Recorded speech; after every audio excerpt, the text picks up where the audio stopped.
Bonjour à toutes et à tous, je suis ravi de vous retrouver pour un nouveau numéro du Rendez-vous de l'Info. Notre invité ce soir est l'adjoint au maire de Charleville-Mézières en charge de l'écologie et du cadre de vie.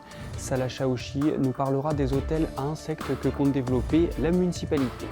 On ira également dans l'Aube où la rédaction de l'Est Éclair s'est penchée sur les convois de la liberté qui se sont élancés ce mercredi dans différentes villes de France. Et puis on terminera avec notre séquence quotidienne Moi Président. Mais tout de suite, voici un résumé complet de l'actualité.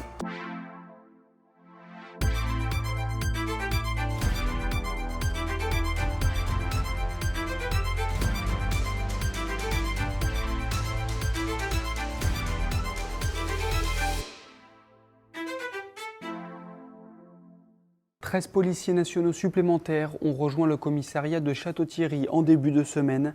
Annonce faite ce mardi par le maire Sébastien Eugène. Il s'ajoute aux 5 arrivés en septembre. Cette augmentation des effectifs était espérée à la fois par les habitants et les élus. Ce mercredi, le tribunal de Charleville-Mézières a prononcé la liquidation judiciaire de l'association gérant le centre social d'Orzy à Revin. Aucune offre de reprise n'a été déposée dans les délais. La structure fermera donc le 13 février au soir. Les 17 salariés vont être licenciés. La direction d'Enedis entend faire cesser le mouvement de contestation débuté par les employés du site de Charleville-Mézières il y a un peu plus de 2 semaines. Ils ont été assignés en référé au tribunal ce vendredi à 11h30. Il s'agit d'une procédure d'urgence pour faire cesser la grève le plus rapidement possible. Catherine Vautrin soutiendra Emmanuel Macron lors de l'élection présidentielle. Annonce faite par la présidente du Grand Reims dans une interview parue ce mardi sur le site du journal La Croix. Il est l'homme de la situation, peut-on notamment lire. Militante historique des Républicains, la Marnaise s'était rapprochée ces derniers mois du parti Horizon, fondé par l'ancien Premier ministre Édouard Philippe. Au début du mois, il l'avait accueilli lors d'une visite au Havre. Et enfin, le passage à faune réalisé par le département de l'Aube entre Ménil-Saint-Père et la Maison du Parc a été inauguré ce mercredi. Ce crapauduc doit faciliter la traversée des amphibiens. Un suivi scientifique sera par ailleurs réalisé pour évaluer son efficacité. Si vous êtes intéressé, une visite est organisée le samedi 3 mars à 9h par la Ligue de l'enseignement et les Amis du Parc. Réservation obligatoire au numéro qui s'affiche sur votre écran.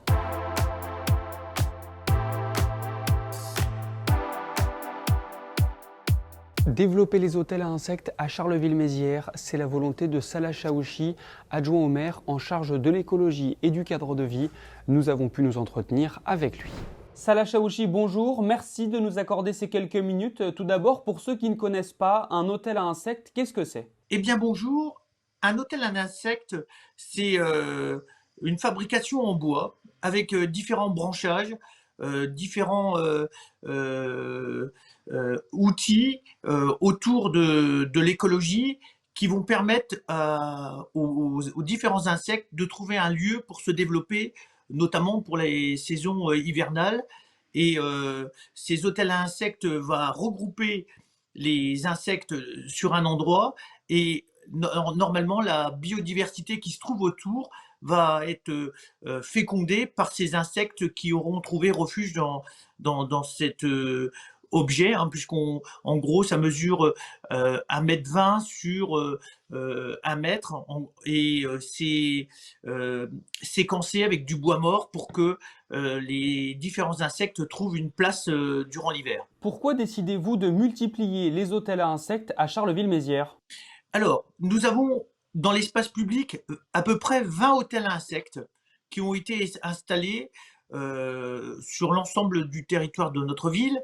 Et ces insectes, ces hôtels à insectes avaient dans un premier temps un but pédagogique. C'est-à-dire que l'idée, c'était de communiquer.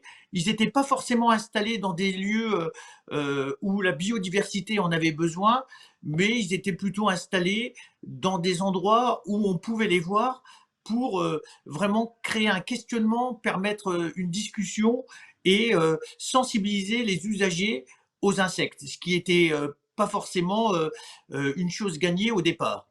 Et puis, au fur et à mesure que nous avançons dans le temps et que cette pédagogie, elle est elle est actée, même s'il y a encore beaucoup de travail, notamment au niveau des écoles, mais on continue à en mettre aussi au niveau des écoles pour que on travaille sur l'infiniment petit et sensibiliser sur la biodiversité et toute la place de ces insectes et leur rôle important dans la nature. Et puis les nouveaux hôtels à insectes que nous installons maintenant, ils vont avoir vraiment un rôle écologique, c'est-à-dire que là, ils vont vraiment avoir une place où les insectes vont retourner dans la nature. Je prends comme exemple un hôtel à insectes qui est sur un rond-point, c'est pratiquement une ineptie parce que on voit bien que une abeille qui viendrait trouver un endroit dans l'hôtel à insectes avec les voitures qui sont à côté, c'est pas forcément d'un point de vue écologique quelque chose de très pertinent. Mais d'un point de vue de la communication, ça prend sa place. Donc il y a eu une phase de communication et puis on passe sur une phase, c'est la deuxième phase que nous sommes en train d'entamer avec les hôtels à insectes, où dorénavant ils vont avoir une place dans l'écosystème. Est-ce que vous avez déjà une idée du lieu où pourraient être installés ces différents hôtels à insectes? Alors, moi, j'aime beaucoup travailler avec les assemblées des habitants parce que je trouve que mettre les citoyens au cœur du dispositif, c'est quelque chose qui me parle et qui est pertinent. Donc, la question, c'est que nous allons travailler avec les 5 assemblées des habitants en donnant un cahier des charges pour que évidemment qu'il est important que ces hôtels à insectes soient bien installés. Donc, il faut qu'on ait un milieu naturel, qu'on ait des fleurs, etc. Donc, évidemment, on va travailler en réseau avec le service des espaces verts pour créer une zone de biodiversité. Mais je pense que les lieux doivent être choisis en collaboration avec les assemblées des habitants, parce que je pense que c'est aussi une façon de communiquer et d'intégrer l'hôtel à insectes dans le quartier. Ce projet, il avait justement été proposé par un conseil d'habitants dans le cadre du budget participatif. Ça veut donc dire que c'était quelque chose d'important pour vous de laisser les habitants agir pour leur ville? Oui, évidemment que j'ai la chance, moi, dans ma délégation, qui touche un peu tout ce qui est écologie, développement durable, cadre de vie, de pouvoir bénéficier de l'attention de nos usagers dans les différents projets. Et les hôtels à insectes en font partie.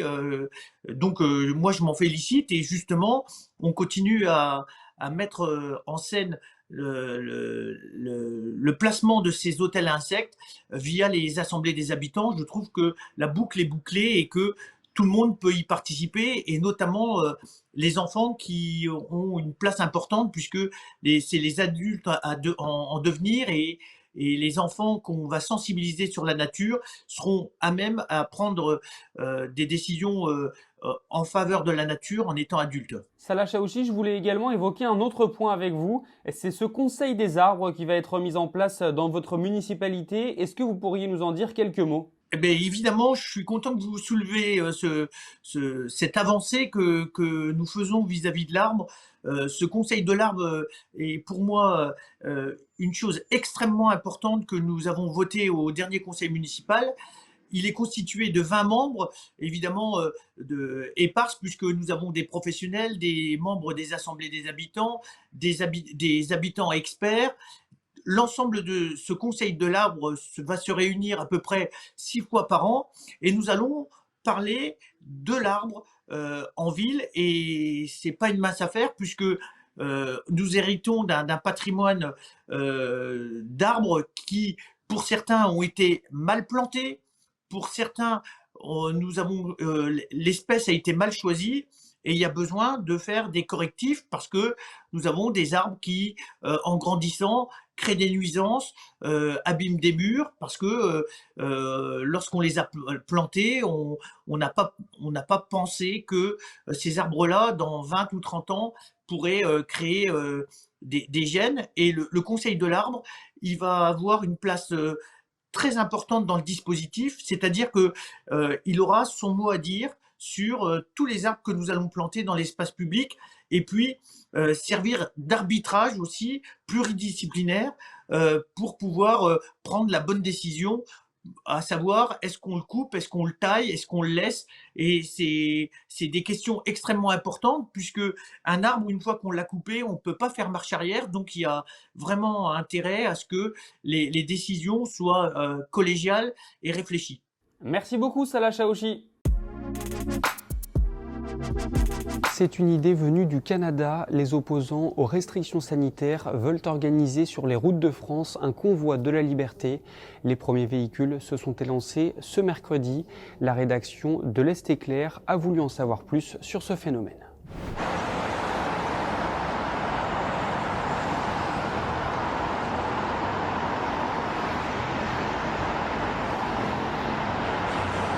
Pour bien vous compreniez. Donc, il y a le mouvement qui est parti du Canada, Freedom Convoy, et a fait des petits.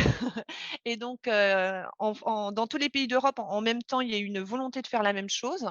Et ces personnes sont rentrées en lien et ont créé Europe Convoy, qui et dont une branche est Convoy France. Et les administrateurs de France Convoy sont en lien, sont aussi administrateurs dans Europe Convoy. Et en parallèle, vu que de toute façon, c'était une volonté citoyenne, il y a un autre mouvement qui s'est créé qui s'appelle Convoi pour la liberté. Et eux, d'après ce que j'ai vu, mais après, il faudrait les contacter eux. Je ne suis pas leur porte-parole. Effectivement, il semblerait qu'ils aient dit une convergence sur Paris même.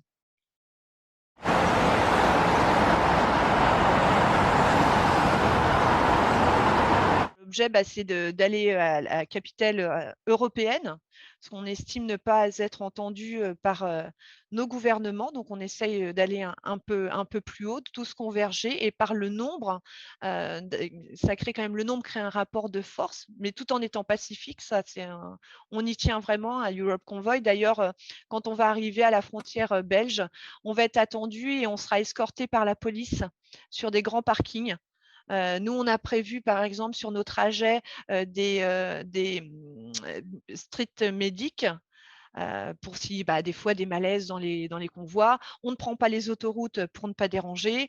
On laisse toujours une voie de libre. On a aussi, là, on va faire passer les consignes. On est en train de préparer le communiqué au niveau de la sécurité en disant si on découvre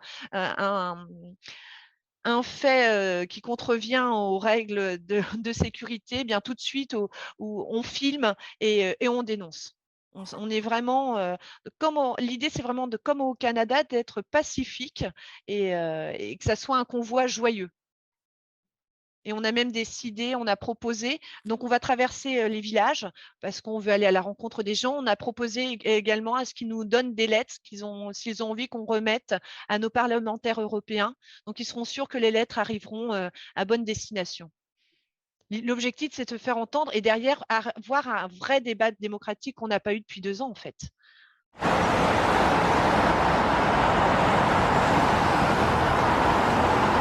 C'est pas contre le pass vaccinal, c'est contre l'idée même d'un pass. Ça dépasse, voilà, on ne veut pas de pass. Et ce qui est intéressant, c'est que parce que j'avais un journaliste d'RTL avant et il me disait: «Mais en fait, c'est quel mouvement? C'est quel politicien qui est derrière vous?» Mais je dis: «Mais non».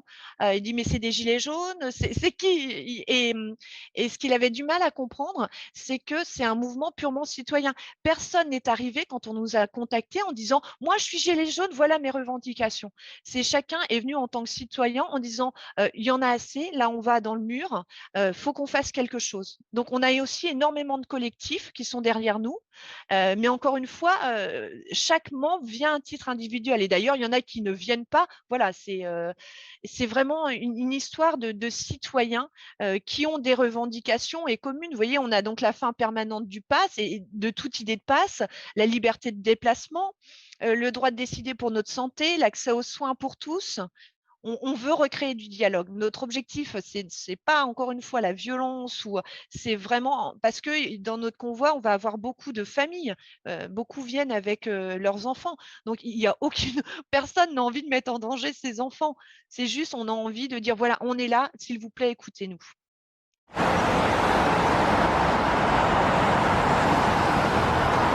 fait, quand on a vu ça avec 2 amis, on s'est dit, mais voilà, quand on a vu les images du Canada, mais comme tout le monde, je pense, on s'est dit, ouais, super, c'est tellement beau, cet élan pacifique. Et les images, surtout, moi, qui m'ont marqué, c'est de voir le sourire des gens. Et je me dis que là, à l'heure actuelle, déjà, on ne voit plus les gens sourire parce qu'il y a les masques. Et on voyait une vraie joie parce que ces camionneurs, ils transportent de la joie, en fait, de l'espoir. Et on s'est dit, ben, on a envie de redonner de l'espoir aux gens. Donc, on a pris contact. Il y avait le chat au niveau pour Convoy France. On a pris contact avec eux. Et puis, ils nous ont intégrés dans l'équipe. Et puis, l'équipe a dit, bah, il nous faut des porte-paroles. Et on a été désignés avec Maria, nous sommes 2, pour être les porte-paroles de Convoy France. C'est la fin de cette édition. Juste avant de se quitter, je vous propose d'écouter Jean-Marc qui nous dévoile quelle serait la première mesure qu'il prendrait s'il était élu président de la République. De mon côté, je vous retrouve ce jeudi à partir de 18h pour un nouveau numéro du Rendez-vous de l'Info. Moi, président, je ferai en sorte de renforcer la démocratie participative pour qu'il n'y ait pas de décision qui soit prise dans le secret d'un cabinet quelquefois lointain et puis que tout le monde se sente citoyen et citoyenne à part entière.